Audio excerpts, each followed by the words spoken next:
mcheni Mungu na kumtukuza. Lengo kubwa la hili fungu ni kuelekeza kumcha Mungu na kumtukuza.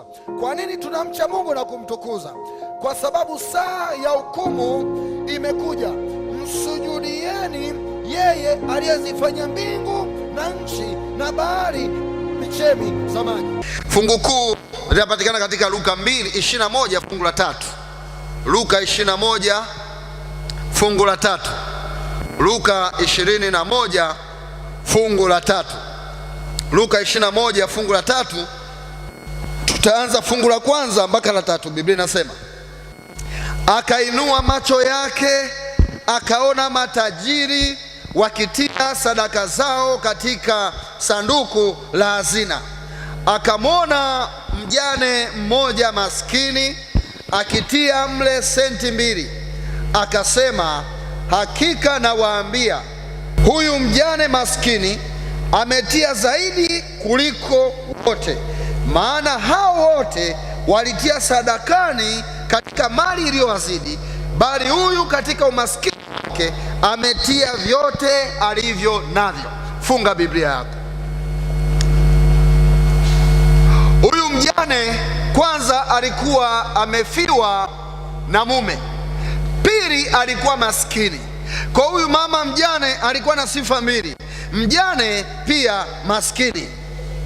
Huyu mwanamke mjane hakutambulika wala kuthaminiwa, lakini mpaka leo yapata miaka 2000 yake inathaminiwa na inakumbukwa na kutajwa. Hii ni sadaka ya mwanamke mjane maskini Asies, ambaye alisifiwa na Yesu. Katikati ya matajiri pale hekaluni palikuwa na kipi cha ziada kilichofanya sadaka ile kukumbukwa? Katikati ya watu wengi matajiri waliokuwa katika hekalu, lakini Yesu anasema sadaka yake na ikumbukwe. Alifanya jambo gani la pekee lililopelekea sadaka yake ikumbukwe? Hebu tuangalie muktadha wa hili fungu. Akasema, hakika nawaambia, huyu mjane maskini ametoa zaidi kuliko wote. Sifa hii Yesu aliitoa mbele ya umati wote. Baada ya kuona walichotoa matajiri, kilisukumwa na kujionyesha, na mama huyu alisukumwa na kicho cha ibada. Huyu mama alisukumwa na ibada alipokuwa anatoa ibada ya shukurani kwa Mungu kwamba umenilinda na magonjwa. Alitoa kwa sababu ya ibada ya shukurani kwa Mungu. Umenipa watoto. Alitoa kwa sababu ya ibada ya shukurani kwa Mungu. Umenipa kazi. Alitoa kwa sababu ya shukurani. Huyu mama anapeleka sadaka yake ikiwa ni ibada ya shukrani kwa Mungu kwa yale aliyomfanyia. Biblia inasema alikuwa maskini. Maskini ana nini cha kumshukuru Mungu? Ndio, alikuwa maskini, hana gari, hana majumba, lakini mume wake amekufa. Alimshukuru Mungu kwa zawadi ya uhai, maana wapo matajiri wamekufa, wapo matajiri wanaumwa kansa, wapo matajiri ambao wanaumwa sana vidonda vya tumbo. Yeye alikuwa ni maskini mzima. Akasema hata kitendo cha kutokuwa na gari, kutokuwa na nyumba, mimi ni maskini, lakini kwa sababu ni hai ninatoa sadaka yangu kama ibada. Tunapokwenda kumtolea Mungu, tunafanya ibada ya shukrani kwa Mungu kwa sababu ametusaidia. And this is the gospel. Mahali tukio lilipotukia, mahali tukio lilipotukia, tukio hili lilitukia katika hekalu la Herode. Hekalu la Herode lilikuwa na vyumba vya ibada vitatu, na hii kulingana na mwanazuoni James Freeman. Kwa hili hekalu lilikuwa kubwa kama hili kanisa. Kuna vyumba vitatu vya ibada vilivyotengwa kama kanisa letu. Hapa ni chumba cha kwanza, hiyo floor ya pili chumba cha tatu, floor ya nyuma ni chumba cha 4. Ila mhubiri alikuwa huku mbele kwenye mimbara. Waliokuwa chumba cha kwanza walimuona mhubiri, lakini chumba cha pili hawakukutana na chumba cha kwanza, ila nao walimuona mhubiri. Chumba cha tatu walisikia tu sauti ya mhubiri, hawakuwaona hawa wa chumba cha pili wala cha tatu. Nitarudia, maana haya maelezo nayo yatoa ndipo hubiri langu lilipo. Yakishaisha namaliza hubiri, nisikilize kwa makini. Kanisa hili, hekalu hili, sadaka ilipotolewa palikuwa na hekalu moja lenye vyumba vitatu, mfano wa hili kanisa letu hapa, floor ya kwanza hii, ya pili, ya tatu. Waliokaa hapa walionana na hao, ila palikuwa na kiukuta. Kwa wale wa pili na hao wa kwanza wote walimuona mhubiri. Wale watatu kule nyuma kule, wale walifungiwa kabisa, hawakuweza kuwaona hawa wala hawa, wala hawakuweza kumuona mhubiri.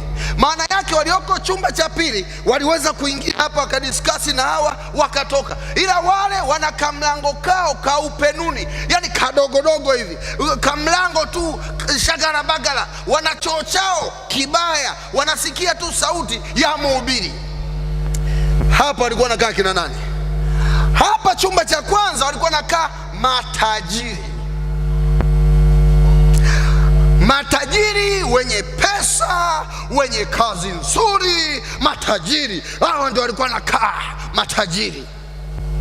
Chumba cha pili, maana Wayahudi walikuwa wachanganyikani eneo moja na wana wa kike. Maana yake wanawake matajiri, hawa wake wa matajiri hawa nao walikuwa na kachumba kao special, ndio hilo hekalu la pili.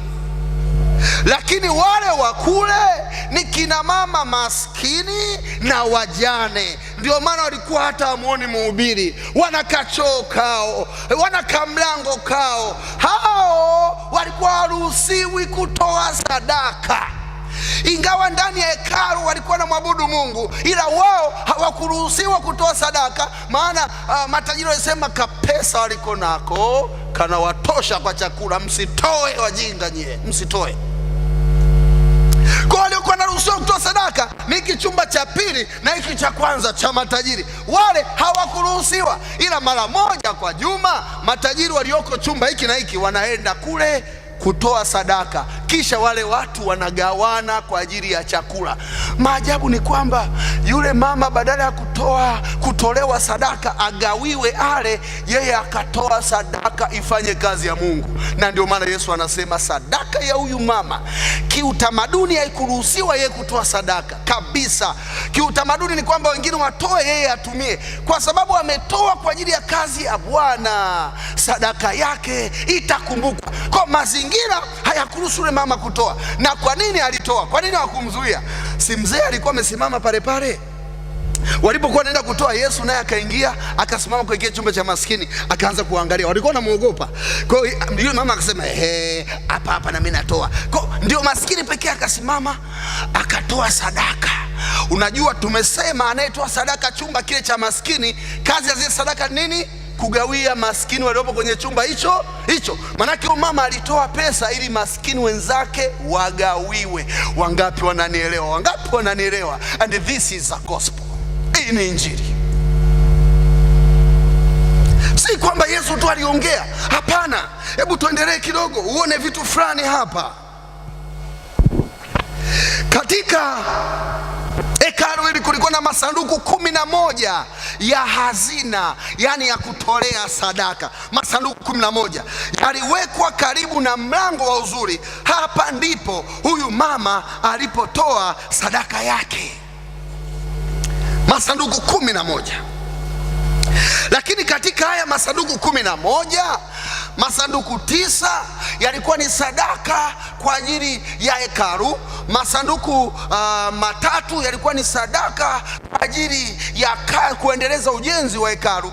Masanduku 2 yalikuwa ndani ya chumba kile cha mwisho.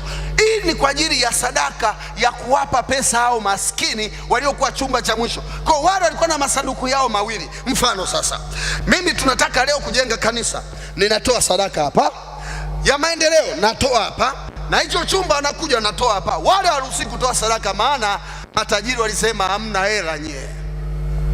ila mule kwao kuna masanduku mawili ya sadaka ambayo nao hawaruhusiwi kutoa, isipokuwa hawa matajiri mara moja kwa wiki wanakwenda kwenye kile chumba, anatoa 10,000, 20,000, kisha wale maskini wanagawana, ndio wanapata hela ya kula. Sasa katikati ya wachangiwaji, mchangiaji akatokea.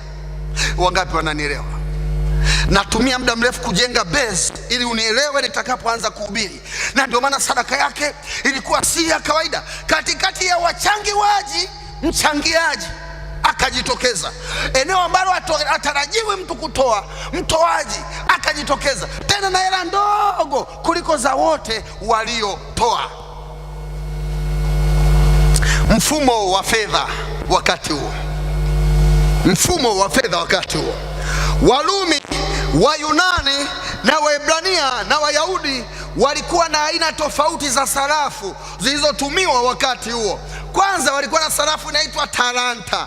Hii ilikuwa inashikwa na mitajiri mikubwa mikubwa. Yani kama leo eti leo 10,000 anashika tajiri, 10,000 anaweza mtu akabeba mzigo akashika. Tanzania wote letu ni moja. Hawa majamaa walienda mbali. Hata pesa matajiri kama wa Tanzania mnaofahamu walikuwa na noti zao, wanaofuata noti zao, wanaofuata noti zao. Maskini hakuruhusiwa kushika 10,000, watengenezewa 10,000 yao inayolingana na umaskini wao. Sasa palikuwa na mfumo ya pesa, talanta, kulikuwa na pesa inaitwa shekeri, palikuwa na pesa inaitwa nusu shekeri, palikuwa na pesa inaitwa dinari, palikuwa na pesa inaitwa gela, palikuwa na pesa inaitwa Lipton. Nitarudia. Palikuwa na pesa inaitwa talanta, palikuwa na pesa inaitwa shekeri, palikuwa na pesa inaitwa nusu shekeri, palikuwa na pesa inaitwa dinari, palikuwa na pesa inaitwa gela, palikuwa na pesa inaitwa Lipton. Je, huyu mwanamke alishika pesa gani? Mwanamke huyu hakuruhusiwa, chumba kile cha maskini, hakuruhusiwa kushika talanta, hakuruhusiwa kushika shekeri, hakuruhusiwa kushika nusu shekeri, hakuruhusiwa kushika dinari, hakuruhusiwa kushika gela, hakuruhusiwa kushika Lipton. Sasa huyu mwanamke alishika hela gani? Alishika hela aliyoitoa, hela aliyokuwa akishika maskini wengi, ilikuwa inaitwa puruta. Semeni puruta. Kwa huyu mama pesa aliyotoa inaitwa puruta. Alitoa puruta, ilikuwa na thamani ndogo zaidi kuliko hela zote. Leo puruta moja leo ni sawasawa na dola senti moja, ni sawasawa na shilingi 5. Hadi nilipokuwa naliandaa ili hubiri, puruta moja ilikuwa sawasawa na shilingi 5 ya Kitanzania. Na sasa hao matajiri walipokuwa wanaingia kwenye kile chumba, palikuwa na kwaya ya kanisa ina matarumbeta. Kwa hiyo mzee wa kanisa alikuwa anasimama anasema, sasa hivi ni zamu ya machota kutoa hela kwa ajili ya maskini. Hapo anasimama na kwaya yake,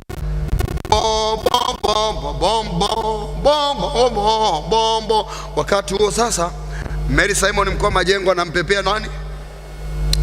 Machota sasa anashika hela hivi, huku kwaya inapiga matarumbeta, anashika hela anaenda kutoa ili maskini waone wagawane.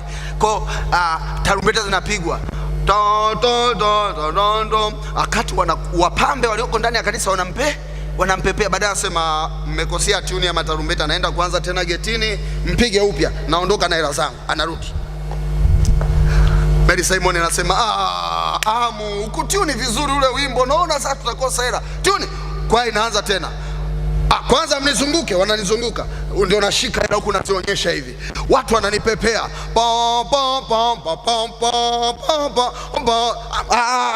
Nifuteni jasho, watu wanafuta. Ndio anakwenda, jamani hili shilingi ngapi?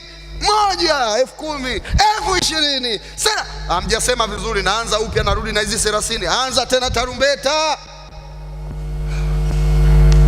Ili hawa maskini waone wanavyotoa. Kwa walikuwa wanatoa kwa waziwazi.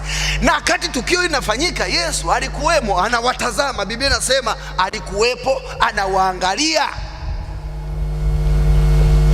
Kwa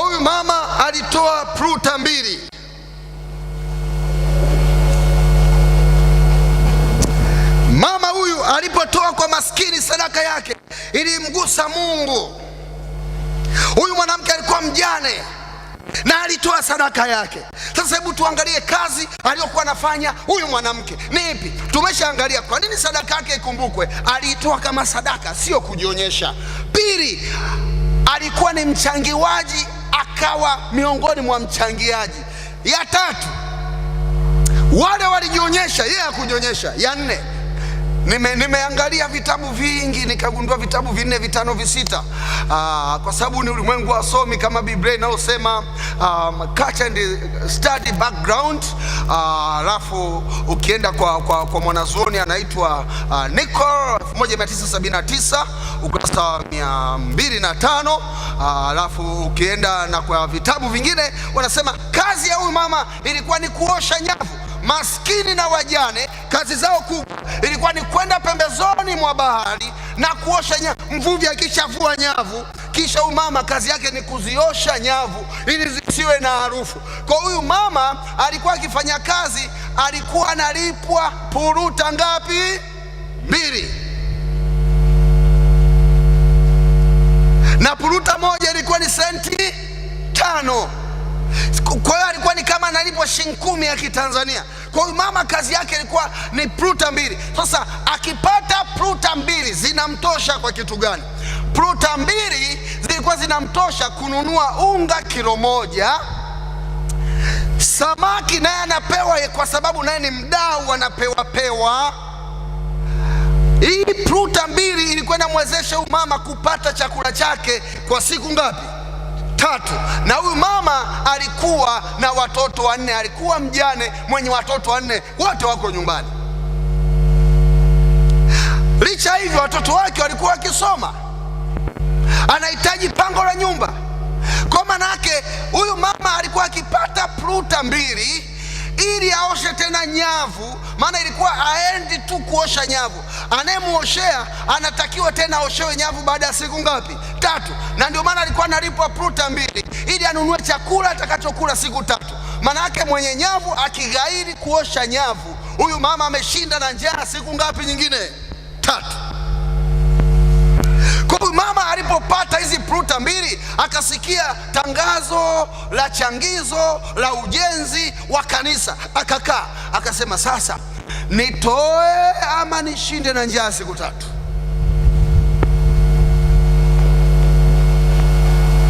Ndipo huyu mama akaenda kanisani akiwa na pruta 2, akakaa kule kwa maskini. Alipokaa kule kwa maskini, Yesu akajua kabisa kuna mtu ameshinda njaa siku ngapi? 3, ili anitolee. Nitakwenda ili nimuone. Sadaka yako unayoitoa leo, Yesu yupo ili akuone. Kama sadaka yako imemgusa, inaambatana na ibada, ama ni sadaka ya kujionyesha. Na ndio maana sema ukishamtolea Bwana usijisifu, maana sadaka ni ibada.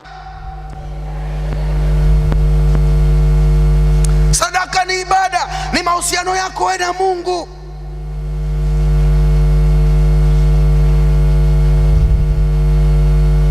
Kama wewe ni mfanyabiashara, una pesa nyingi, ukatoa hela nyingi kuliko wote, usijisifu. Mungu ndiye aliyekupa biashara ili umtolee.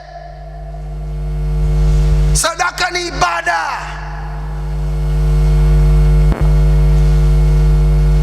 Huyu mama walipokwenda sasa, wale matajiri wakitoa, niliwaambia pale mwanzo, walipokuwa wanatoa pesa pale ni ili wale maskini wafanyeje? Wagawane. Na huyu mama aliyetoa naye alikuwa ni miongoni mwa wanaopokea nini? Mgao. Lakini yule mama akasema, leo na mimi nitatoa pruta 2, maskini mwenzangu apate. Na kanuni ilikuwa ukitoa upati mgao. Kwa huyu mama alitoa, yani yeye huyu mama analala njaa na maskini mwenzake analala njaa.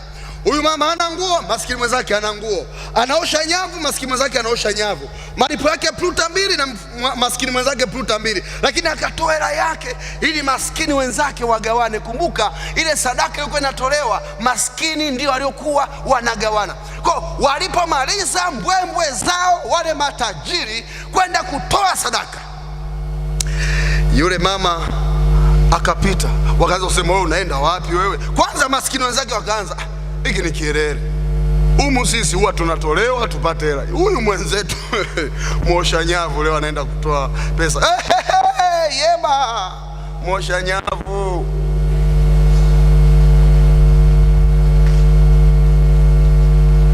Kuna wakati watu wenzako walio kwenye shida wanakucheka, mwenye shida mwenzao, lakini matajiri wakasema huyu mama mjinga kweli kweli. Yesu alikuwa tu ametulia, anatikisa kichwa tu, anaangalia mule ndani, anatikisa kichwa. Yule mama alitoa kwa sababu Yesu anamuona.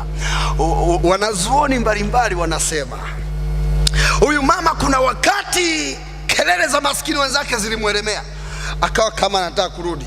Matajiri walimkazia macho, lakini alipoangalia mbele akaona macho ya Yesu, akayatazama macho ya Yesu huku anaenda kutoa, anayatazama macho ya Yesu huku anaenda kutoa. Yani kelele hakuzisikia, akafumba masikio, yeye alimtazama Yesu. Leo utakapokuja kumtolea Bwana pesa ya majengo, mtazame Yesu. Na ukimtazama Yesu hautajisifu.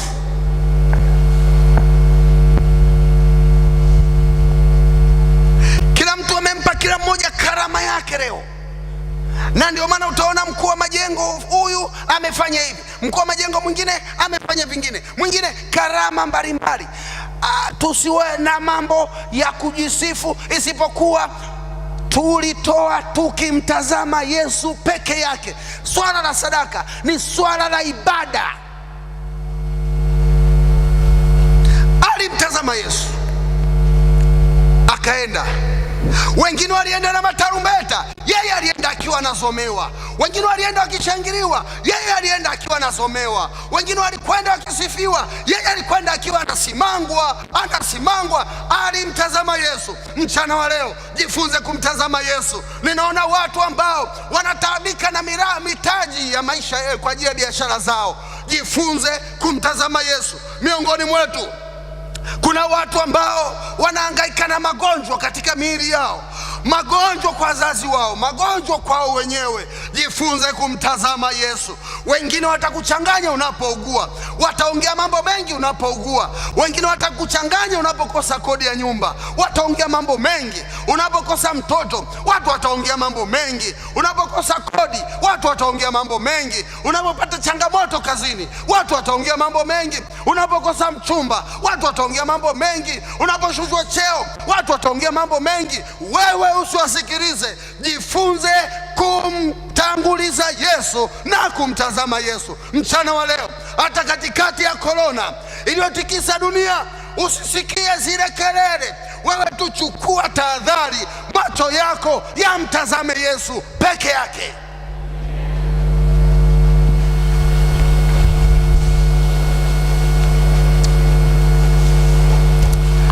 Je, unatoa ili uonekane? Je, unatoa ili utambie watu? Je, unatoa ili ujiinue? Je, unatoa ili upate cheo ndani ya kanisa? Sadaka inayopokelewa ni ile unayoitoa kwa kuonyesha unampenda Yesu na unathamini. My friend, this is the gospel. Sadaka yoyote ni ile unayoitoa inayothamini kafara ya Yesu pale msalabani. Sadaka yoyote unayoitoa inashabihiana na kafara ya Yesu pale msalabani. Alimwaga damu yake ili akomboe wa dhambi. Kama tungekuwa na mfumo wa agano la kale, ukitenda dhambi unanunua kondoo vingunguti, unapeleka kwa kuhani, unanunua kondoo wasingetosha, mbuzi wasingetosha, njiwa wasingetosha. Na sasa Yesu akawa kuhani mkuu. Kila mmoja anayetenda dhambi anamwambia Yesu, naomba nisamehe. Anasamehewa pale pale. Akatununua kwa damu ya thamani kutoka utawala wa shetani mpaka utawala wa mbingu. Sadaka yako ya namna yoyote ni kumwambia Yesu, asante kwa kafara yako ya Kalvari, asante kwa kufa msalabani. Kila aina ya sadaka inapotolewa, maana yake thank you Jesus, thank you Jesus.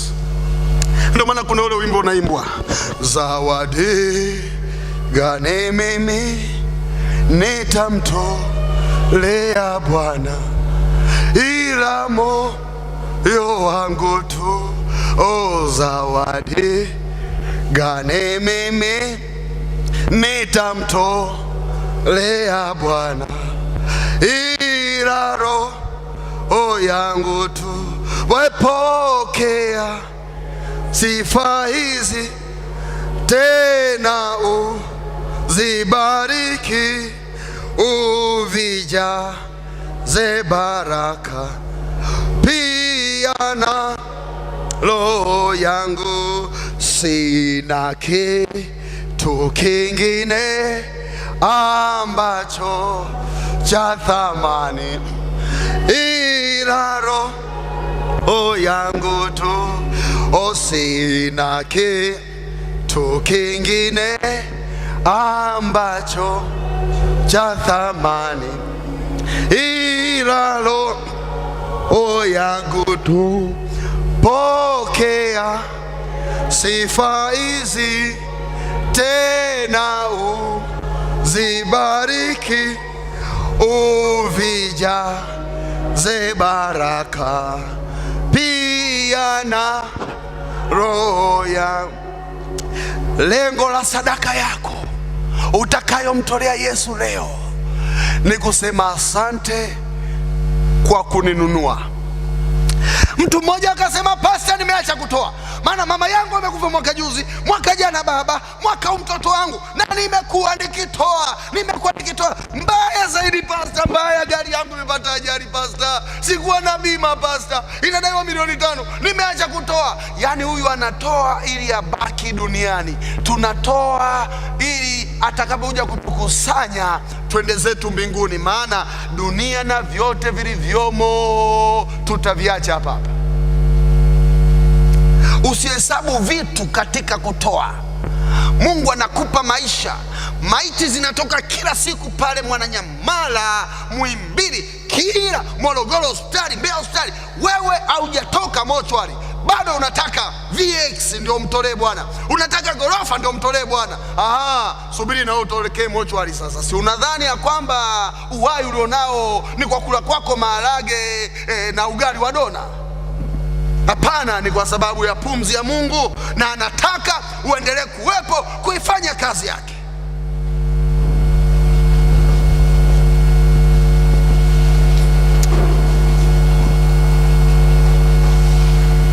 Pesa aliyotoa mama mjane ilikuwa ndogo, tofauti na matajiri, ambayo haijatajwa kwa kuwa haikugusa moyo wa Mungu. My Jesus. Albert Bana anasema Mungu kamwe hadharau sadaka ndogo iliyotolewa kwa unyenyekevu, ikiwa tu imetolewa kwa uaminifu. Pesa matajiri walitoa na watu, naomba mnielewe, dhani ya kwamba leo napiga debe tu watu wadogo wadogo watoe pesa. Toeni, ila cha msingi hata ziwe nyingi ndogo, wote. Aliyetoa 500, aliyetoa 100,000, aliyetoa milioni 10, aliyetoa milioni 100, wote kwa Yesu mpo kapu hili.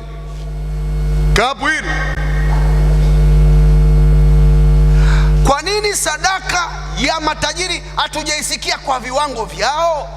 Isipokuwa hajasema matajiri walitoa milioni 5, 6, anasema tu mjane alitoa senti 2, kwa sababu hatujajua kiwango cha matajiri, kwa sababu walitoa ili kujionyesha. Huyu mama alitoa kama ibada, na ndio maana tukajua mpaka kiwango cha pesa ambacho Yesu alikitaja. Kwa kutoa ni ibada. Usirudi na hela yako nyumbani ukasema hii buku haifai kutoa. Usirudi na hela yako nyumbani kwamba hii 10,000 haifai kutoa. Yani, Yesu anaangalia ibada ndani ya moyo wako. Ninapoenda kumaliza,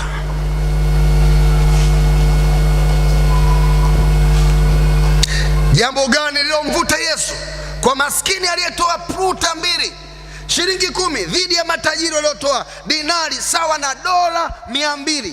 Maana yake sawa na milioni 1 ya Kitanzania. Kwa kila tajiri alitoa milioni 1 ya Kitanzania, huyu maskini alitoa shilingi 10 ya Kitanzania. Lakini Yesu hajasema wenye milioni 1 ndio wahubiriwe, akasema aliyetoa shilingi ngapi, kwa sababu hatukatai wenye milioni 1 kutoa, lakini sadaka inayosema Yesu asante kwa msalaba wako. Kwa hata ukitoa shilingi 10 kama huyu mama, moyoni mwako unasema ninatoa tu, haitakumbukwa. Mama huyu alitoa vyote alivyo navyo.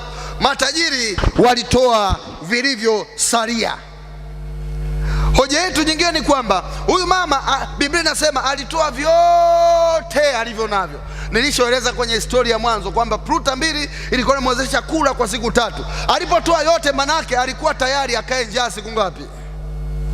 Ndio maana Biblia inasema alitoa vyote alivyo navyo. Manake niko tayari kukaa njaa nimtolee Bwana. Hawa matajiri sadaka zao hazijakumbukwa, maana walitoa zilizozidi. Nina milioni 2, imebaki 50,000 ndio naenda kutoa. Hii milioni 2 ikafanye maendeleo ya nyumbani kwangu.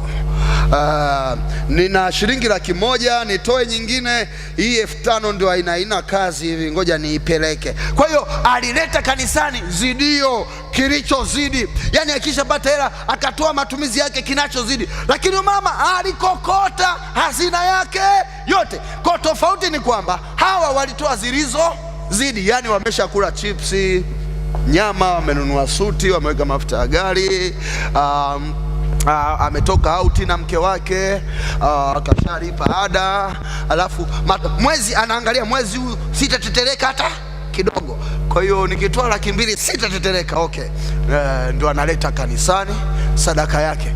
Huyu ametoa iliyozidi. Lakini kuna mtu anasema nina 100,000, 50 tapeleka kwa Bwana. 50 hii Mungu atajua taishije. Huyo ametoa vyote alivyo navyo. Sina maanisha ya kwamba kakwangue bajeti yako ulete, usibakiwe na shilingi kama huyu mama. Imani zinatofautiana. Ni kwamba hakikisha watoto wako watakula, watavaa, lakini na kwa Bwana mambo pia yaende. Huko ndio maana ya kutoa vyote ulivyo navyo. Usije ukaondoka na kusema mchungaji amesema tukakokote akaunti zote. Sina maana hiyo. Na maanisha kwamba nyumbani watu wale, umeme uwepo, maji yawepo, lakini ubalansi vizuri, sio vya ziada ndio unamletea Bwana. Huyu mama sadaka yake inakumbukwa kwa sababu alitoa vyote alivyo navyo. Sadaka zilizopoteza thamani. Tajiri wakati huo aliheshimika na kuitwa tajiri kwa wingi wa mifugo aliyokuwa nayo. Mfano, Ayubu alikuwa tajiri.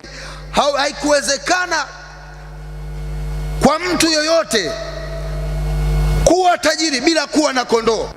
Pia walitambulishwa kwa mavazi ya thamani.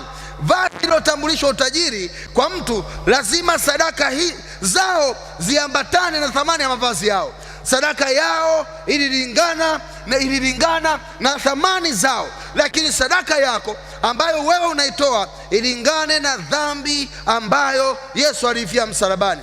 Walitoa matajiri kwa kujiinua, majivuno yakiwa mengi, pasipokuwa na ibada. Walitoa kujionyesha, walitoa kwa kujifananisha. Sadaka ya mjane haitokana na wingi wa fedha, bali uaminifu, ukarimu, kujitoa na nia, msukumo sahihi wa kimbingu. Inawezekana hauna fedha mchana wa leo na utamani umtolee Bwana.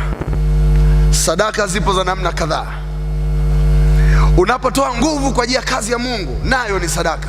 Vijana wetu wametufungia mitambo leo hapa, nayo ni sadaka. Kila kazi ukipanga kiti, nayo ni sadaka. Kwa kuna sadaka ya pesa na sadaka ya nguvu, kufanya kazi za kanisa, nayo ni sadaka. Kuna sadaka ya mali. Anajitolea mtu, anatupa carpet. Mwingine atasema ataleta feni ya mbele hapo kwa ajili ya mchungaji, inauzwa tu 200,000. Sio mchungaji, kila mhubiri atakaye kuja hapa 300,000 tu inauzwa. Hiyo nayo ni sadaka. Sadaka ya mali, sadaka ya mali, sadaka ya mali. Nimeongelea sana leo feni ya mbele hapa, huenda atajitokeza mmoja. Alafu kuna sadaka ya fedha.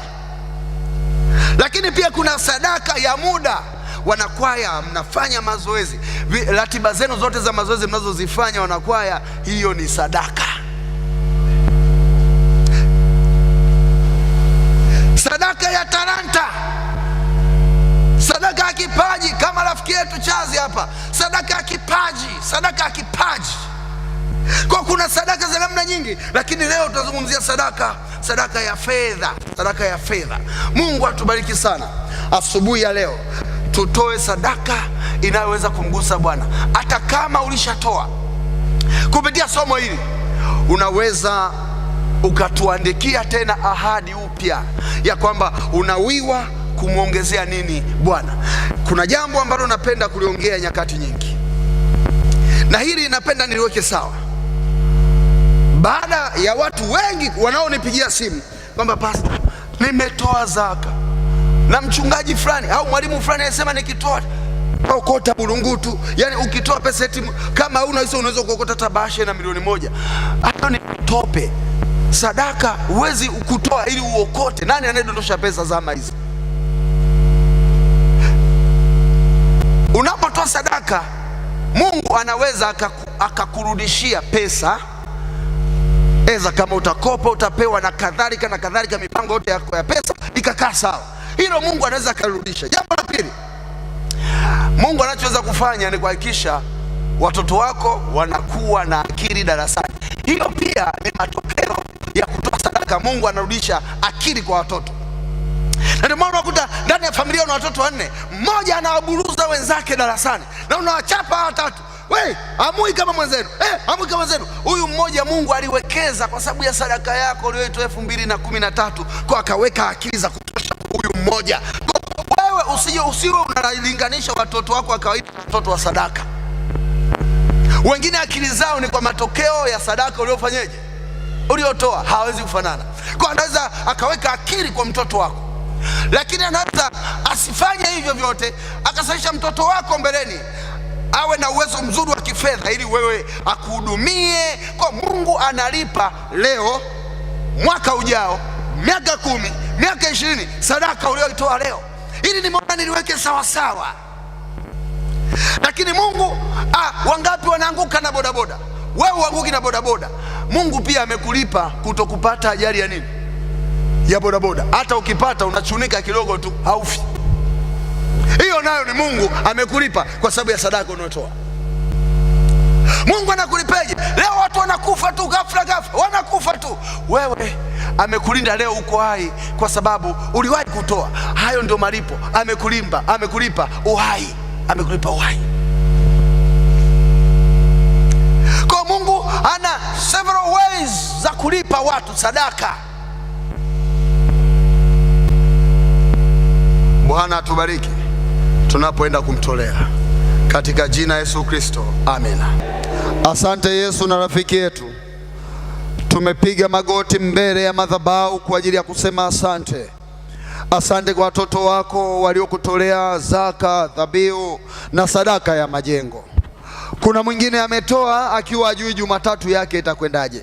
Mwingine ametoa hata asijue usiku utakwendaje. Mwingine ametoa ajui mwezi ujao ataishije. Katika jina la Yesu, asiwepo wa kudhalilika kwa namna yote kiuchumi endapo leo amekutolea. Hata ambaye hajatoa naye ukambariki. Asante kwa somo linalotukumbusha ibada ya kutoa.